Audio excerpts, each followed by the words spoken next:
नमस्कार दोस्तों, RCETT point channel पर आप लोगों का बहुत बहुत स्वागत है। दोस्तों, आज यह टेस्ट सीरीज का दूसरा भाग है और कोशिश करिएगा इसमें आपके अच्छे नंबर आएँ। और चूँकि एकदम चुनिंदा प्रश्न है, आपके परीक्षा में आने की बहुत संभावना है, तो मेरी इस वीडियो को आप लोग पहले लाइक कर दीजिए, फिर सब्सक्राइब करिए चैनल को हमारे। और देखते हैं पहला प्रश्न क्या है। चैनल को हमारे सब्सक्राइब किए रहेंगे तो उससे फ़ायदा ये होगा कि आपको प्रत्येक दिन की नई नई वीडियो आपको मिलती रहेंगी, उसका नोटिफिकेशन आपके मोबाइल पे जाता रहेगा। तो चलिए देखते हैं पहला प्रश्न क्या है। पहला प्रश्न है, प्रशिक्षण एवं अनुभव के द्वारा व्यवहार में होने वाले परिवर्तन को अधिगम कहते हैं। यह कथन जिनका है वह कौन से विचारक हैं? तो किसने कहा कि प्रशिक्षण एवं अनुभव के द्वारा व्यवहार में होने वाले परिवर्तन को अधिगम कहते हैं? तो यह कहने वाले विचारक हैं गेट्स। ऑप्शन ए सही होगा।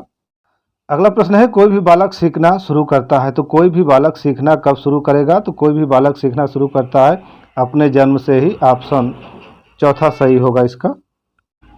अगला प्रश्न देखते हैं क्या है। अगला प्रश्न है, क्षमता के विकास का दूसरा नाम क्या है? तो क्षमता के विकास का दूसरा नाम क्या है? तो क्षमता के विकास का दूसरा नाम है कौशल विकास। ऑप्शन नंबर 4 सही होगा। अगला प्रश्न है, मनोविज्ञान ने शिक्षा को बना दिया। तो मनोविज्ञान ने शिक्षा को क्या बना दिया है? तो मनोविज्ञान ने शिक्षा को बाल केंद्रित शिक्षा बना दिया है। तो ऑप्शन तीसरा सही होगा। अगला प्रश्न देखते हैं क्या है। निम्नलिखित में से कौन सा रायबन के अनुसार शिक्षा के 3 संबंधों में सम्मिलित नहीं है? तो कौन सा रायबन के अनुसार शिक्षा के 3 संबंधों में सम्मिलित नहीं है? तो वह होगा शिक्षक और विषय में संबंध, यह सम्मिलित नहीं है। ऑप्शन 3 सही होगा। अगला प्रश्न देखते हैं, अधिगम प्रतिफल का तात्पर्य है। तो अधिगम प्रतिफल का क्या तात्पर्य होगा? तो अधिगम प्रतिफल का तात्पर्य होगा बालक के व्यवहार में होने वाला परिवर्तन। ऑप्शन ए सही होगा। अगला प्रश्न देख लेते हैं क्या है। अगला प्रश्न है, निम्नलिखित में से कौन सा किशोरावस्था का लक्षण नहीं है? तो निम्नलिखित में से कौन सा किशोरावस्था का लक्षण नहीं है? तो वह है व्यवहार में स्थिरता, यह किशोरावस्था का लक्षण नहीं है। ऑप्शन 2 सही होगा। अगला प्रश्न है, शिक्षा मनोविज्ञान शिक्षक को मदद करता है। तो शिक्षा मनोविज्ञान शिक्षक को किस बात में मदद करेगा? चलिए देखते हैं पहला ऑप्शन क्या है। पहले ऑप्शन में कह रहा है बालक का विकास ज्ञान प्राप्त करने में यह शिक्षक को मदद करता है। तो यह सही होगा।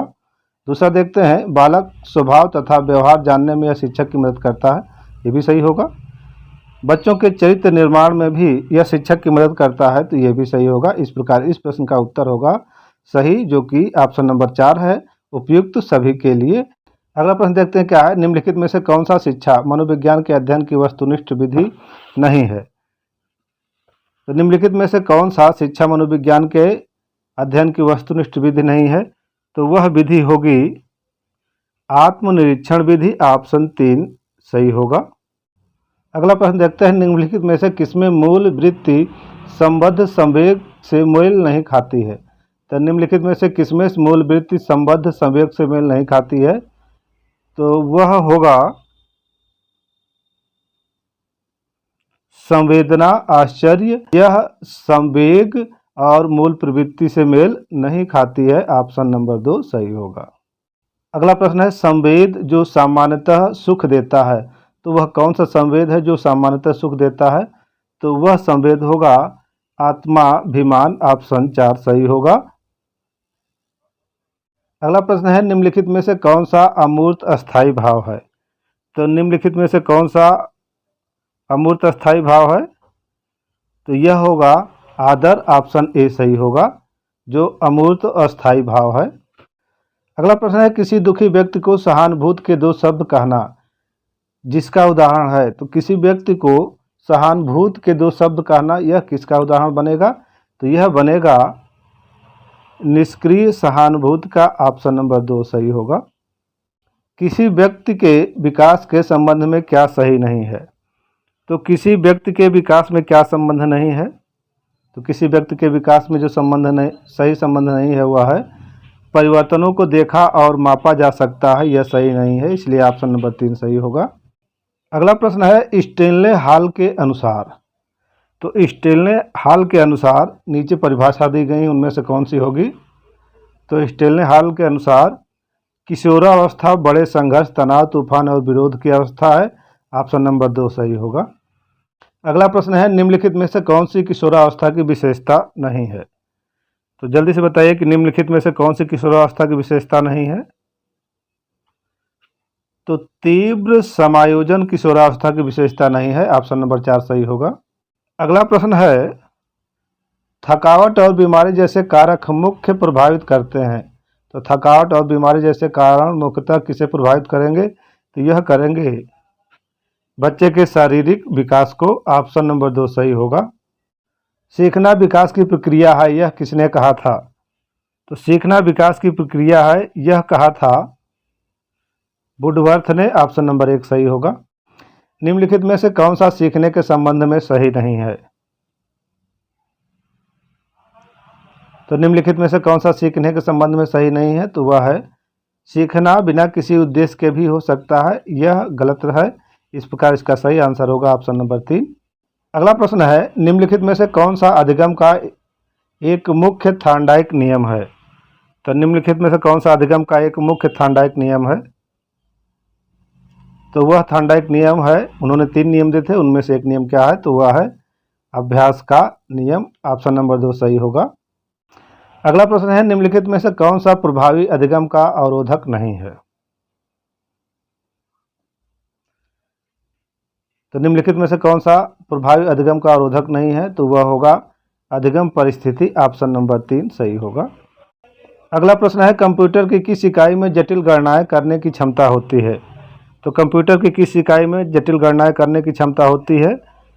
तो वह इकाई होगी केंद्रीय प्रोसेसिंग इकाई, ऑप्शन नंबर 3 सही होगा। अगला प्रश्न है, निम्नलिखित में से कौन सी शिक्षण अधिगम सामग्रियों से संबंधित एक गतिविधि सहायक सामग्री नहीं है? तो वह सहायक सामग्री कौन सी होगी? ओवरहेड प्रोजेक्टर, ऑप्शन नंबर 1 सही होगा। अगला प्रश्न है, कक्षा कक्ष में संप्रेषण प्रकार हैं। तो कक्षा कक्ष में संप्रेषण के प्रकार कौन से हैं?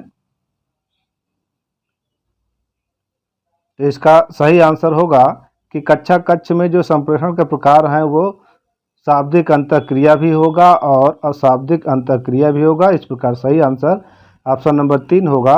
1 और 2 दोनों सही हैं। अगला प्रश्न है, अनुदेशन का प्रणाली उपागम है। तो अनुदेशन का प्रणाली उपागम क्या है? तो अनुदेशन का प्रणाली उपागम होगा समस्या केंद्रित, ऑप्शन नंबर 4 सही होगा। समूह विधियों द्वारा सीखने का उदाहरण है। तो समूह विधियों द्वारा सीखने का उदाहरण कौन कौन सा होगा? चलिए देखते हैं। तो समूह विधियों द्वारा जो सीखने का उदाहरण होगा, पहला वाद विवाद विधि, तो ये भी होगा उदाहरण। कार्यशाला विधि, ये भी होगा। विचार गोष्ठी विधि, तो ये भी होगा सीखने का उदाहरण। और इस प्रकार इसका सही आंसर होगा, ये सभी होंगे समूह विधियों द्वारा सीखने के उदाहरण। अगला प्रश्न है, समायोजन के संदर्भ में निम्नलिखित में से क्या सही नहीं है? तो समायोजन के संदर्भ में जो सही नहीं है वह है यह निरंतर चलने वाली प्रक्रिया नहीं है, ऑप्शन नंबर 3 इसका सही होगा। अधिगम को प्रभावित करने वाले पर्यावरणीय कारकों में से एक है। तो अधिगम को प्रभावित करने वाले पर्यावरणीय कारकों में से एक कौन सा है? तो वह है सामाजिक परिवेश, ऑप्शन नंबर 1 सही होगा। अगला प्रश्न है, निम्नलिखित में से कौन सा मानसिक रूप से स्वस्थ व्यक्ति का लक्षण है? तो बताना है इसमें से कौन सा मानसिक रूप से स्वस्थ व्यक्ति का लक्षण है। तो जो व्यक्ति स्वस्थ है उसका मानसिक लक्षण कैसा होगा? तो वह सहनशील भी होगा, आत्मविश्वासी भी होगा और संवेग परिपक्व उसका होगा। तो इस प्रकार इसका सही आंसर होगा उपयुक्त सभी, यानी ऑप्शन नंबर 4 सही होगा। निर्मितवाद के संदर्भ में कौन सा कथन गलत है? तो निर्मितवाद के संदर्भ में कौन सा कथन गलत है, ये देख के बताइए। तो निर्मितवाद के संदर्भ में जो कथन गलत है वह है ज्ञान का संचरण आवश्यक रूप से शिक्षक द्वारा किया जाता है, यह कथन गलत है। इस प्रकार ऑप्शन नंबर 1 सही होगा। तो दोस्तों आज हमने 30 प्रश्न आपको दिए हैं जो कि बहुत ही महत्वपूर्ण है। तो ये वीडियो आपको कैसा लगा कमेंट करके जरूर बताएं।